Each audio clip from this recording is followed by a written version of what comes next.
एक महिला की संघर्ष की कहानी। कुछ दिन पहले की बात है।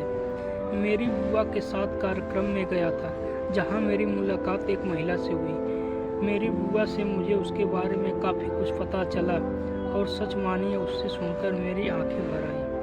आप भी पढ़िए क्या है उस बेचारी की कहानी। वह सिर्फ 16 साल की थी तब उसकी शादी एक ऐसे आदमी से करा दी गई जो उससे लगभग 15 साल बड़ा था। शादी के 1 महीने बाद उसे पता चला कि उसका पति शराबी है।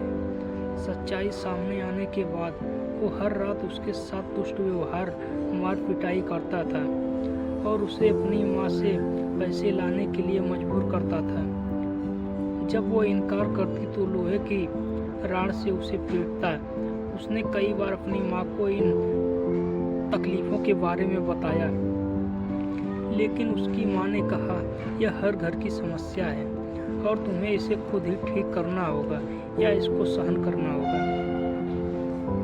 उसकी सास उसके पति से भी बदतर थी और उसे केवल 2 समय का भोजन देती थी और उसे सफाई, कपड़े धोने आदि जैसे सभी प्रकार के काम करने के लिए मजबूर करती थी। कुछ महीने बाद जब वो गर्भवती हो गई तो उसके परिवार वालों ने कहा कि अगर तुमने लड़की को जन्म दिया तो तुम्हें यह घर छोड़ना पड़ेगा। दुर्भाग्य से उसने एक लड़की को जन्म दिया। वह दिन उसकी जिंदगी का सबसे बुरा दिन था और उन्होंने उसे बुरी तरह पीटा और घर छोड़ने के लिए मजबूर कर दिया।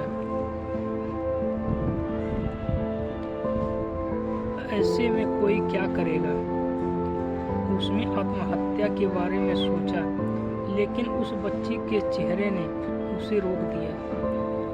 वह जानती है कि उसे अपनी बच्ची को सफल बनाने के लिए कड़ी मेहनत करनी होगी।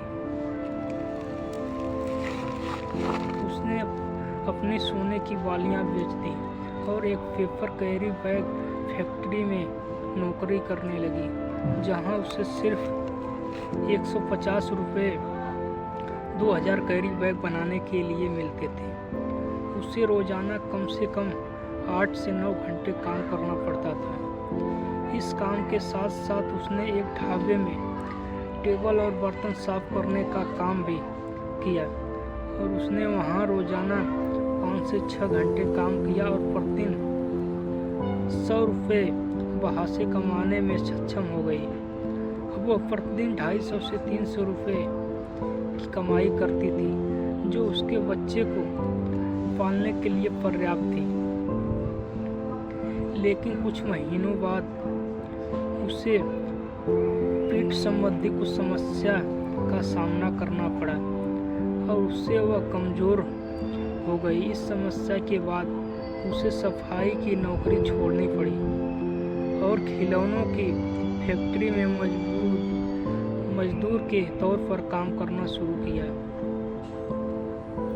इस तरह उसने अपनी बेटी की शिक्षा का प्रबंधन किया और अपने बच्चे के जीवन को आसान बनाने के लिए कई काम किए।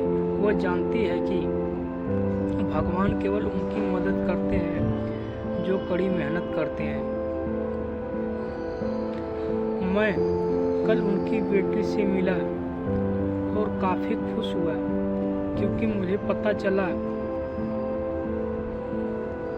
उसने हायर सेकेंडरी में 93% अंक हासिल किए और वह डॉक्टर बनना चाहती है। उसके पास अपनी बेटी के अलावा कुछ भी नहीं था और उसने अपने पति को छोड़ दिया और उसे कोई आइडिया नहीं था कि वह आगे क्या करेगी, लेकिन उसे खुद पर विश्वास था। दोनों आजकल थोड़ी सी समस्या आई, इनकी लोग हार मान लेते हैं, डिप्रेशन में हो जाते हैं या अपने जीवन को ही समाप्त करने की सोचते हैं। हमें इन स्ट्रांग महिला के जीवन संघर्ष की प्रेरणा लेनी चाहिए और इस बात को स्वीकार करना चाहिए कि संघर्ष ही असली जीवन है।